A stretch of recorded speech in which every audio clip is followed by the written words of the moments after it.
বিগত বছরের পিএসসির প্রশ্নপত্রগুলো যদি আমরা একটু ভালো করে দেখি তাহলে এই ধরনের কিছু প্রশ্ন পাবো। কেমন?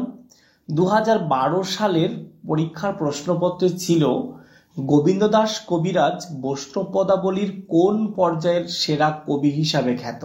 অর্থাৎ বৈষ্ণব পদাবলীর কোন পর্যায়ের পদ রচনায় গোবিন্দ দাস শ্রেষ্ঠত্ব অর্জন করেছেন। অপশনগুলো দেখো, অভিসার, বাল্যলীলা, মাথুর আর প্রার্থনা। আমরা খুব সহজে উত্তর করতে পারবো অভিসার, কারণ বাল্যলীলা হচ্ছে বলরাম দাস আর মাথুর আর প্রার্থনা হচ্ছে বিদ্যাপতি। আবার যদি 2014 সালের প্রশ্নের দিকে একটু তাকাই তাহলে আমরা দেখতে পাবো মাথুর রস পর্যায়ের শ্রেষ্ঠ কবিকে।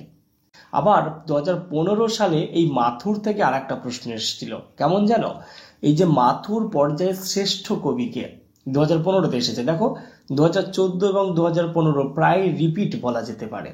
অপশনগুলো দেখো, বিদ্যাপতি, চণ্ডীদাস, জ্ঞানদাস, গোবিন্দ দাস। এক্ষেত্রে আমরা নিঃসন্দেহে বলতে পারবো বিদ্যাপতি, কেননা প্রথম প্রশ্ন বলার সময় আমি উত্তরটা বলেছিলাম। তাহলে এই যে 2012, 2014, 2015 প্রত্যেকবার প্রশ্নপত্রে এই ধরনের একটা প্রশ্ন কিন্তু থাকছেই। তাহলে আমরা যদি এই প্রশ্নোত্তরগুলো নিয়ে আজকের ক্লাসে আলোচনা করি তাহলে একটা নম্বর আমাদের খাতায় যোগ হবে, এটা ধরে নেওয়া যায়।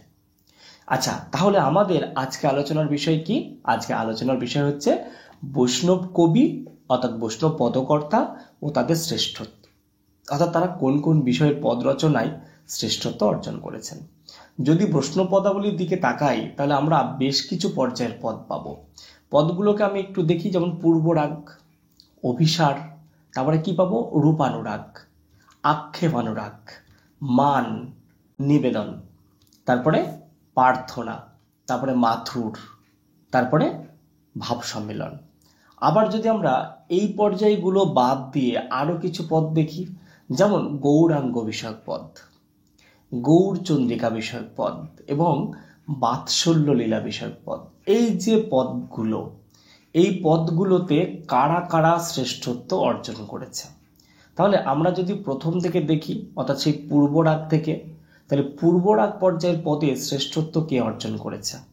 পূর্বরাগ পর্যায়ের পদে শ্রেষ্ঠত্ব অর্জন করেছেন চণ্ডীদাস। অভিসার পর্যায়ের পদে গোবিন্দ দাস, রূপানুরাগের পর্যায়ের পদে জ্ঞানদাস, আক্ষেপানুরাগ পর্যায়ের পদে চণ্ডীদাস, মান পর্যায়ের পদে জ্ঞানদাস, নিবেদন পর্যায়ের পদে চণ্ডীদাস শ্রেষ্ঠত্ব অর্জন করেছেন। আর প্রার্থনা পদে অবশ্যই বিদ্যাপতি শ্রেষ্ঠত্ব অর্জন করেছেন। মাথুর পর্যায়ের পদেও কিন্তু বিদ্যাপতি শ্রেষ্ঠত্ব অর্জন করেছেন। ভাব সম্মেলন যে পদ রয়েছে সেই ভাব সম্মেলনের পদেও বিদ্যাপতি শ্রেষ্ঠত্ব অর্জন করেছেন। তাহলে পূর্বরাগে বলবো চণ্ডীদাস, অভিসারে বলবো গোবিন্দ দাস, রূপানুরাগে জ্ঞানদাস, আক্ষেপানুরাগে চণ্ডীদাস, মান হচ্ছে জ্ঞানদাস, নিবেদন পর্যায়ে শ্রেষ্ঠ কবি হচ্ছে চণ্ডীদাস, প্রার্থনা, মাথুর আর ভাব সম্মেলন, এই তিনটেতে বিদ্যাপতি। এবার আমরা পরের পর্যায়ে দেখো গৌরাঙ্গ বিষয়ক পদ। গৌরাঙ্গ বিষয়ক পদে অবশ্যই গোবিন্দ দাস শ্রেষ্ঠত্ব অর্জন করেছেন।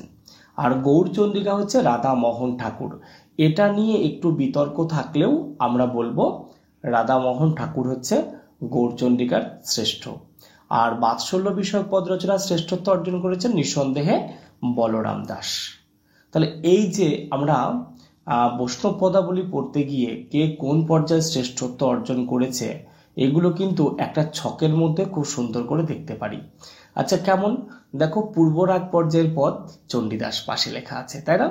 অভিসার পর্যায়ের পদ গোবিন্দ দাস, রূপানুরাগ পর্যায়ের পদ জ্ঞানদাস, আক্ষেপানুরাগ পর্যায়ের পদ চণ্ডীদাস, মান পর্যায়ের পদ জ্ঞানদাস, নিবেদন পর্যায়ের পদ চণ্ডীদাস, প্রার্থনা পর্যায়ের পদ অবশ্যই বিদ্যাপতি, মাথুর পর্যায়ের পদ হচ্ছে বিদ্যাপতি, ভাব সম্মেলন পর্যায়ের পদে শ্রেষ্ঠত্ব হচ্ছে বিদ্যাপতি, গৌরাঙ্গ বিষয়ক পদে হচ্ছে গোবিন্দ দাস, আর গৌরচন্দ্রিকা বিষয়ক পদে অবশ্যই রাধামোহন ঠাকুরের কথাই আমরা এখানে বলবো। যদিও বা এই নিয়ে বিতর্ক আছে, বিতর্ক এড়িয়েও আমরা এই নামটাকেই এখানে বসাবো। আর বাৎসল্য রস বিষয়ক পদ হচ্ছে অবশ্যই বলরাম দাস। তাহলে এই ধরনের প্রশ্ন যদি অর্থাৎ 2012, 14, 15-তে যেমন প্রশ্ন এসেছে ওই ধরনের যদি কোনো প্রশ্ন এবারের পরীক্ষায় আসে তাহলে 1 নম্বর যা আমাদের খাতায় যোগ হবে এটা নিশ্চিন্তে তোমরা ধরে নিতে পারো। তাহলে এই যে ছকটাকে তোমরা দেখছো এই ছকটাকে তোমাদের খাতাতে অবশ্যই অবশ্যই তুলে নাও। তাহলে 1 নম্বর অন্তত তোমরা পাওয়ার সম্ভাবনা থাকছে। আর এই বিন্দু বিন্দু করেই সিন্ধু আমাদের তৈরি করতে হবে।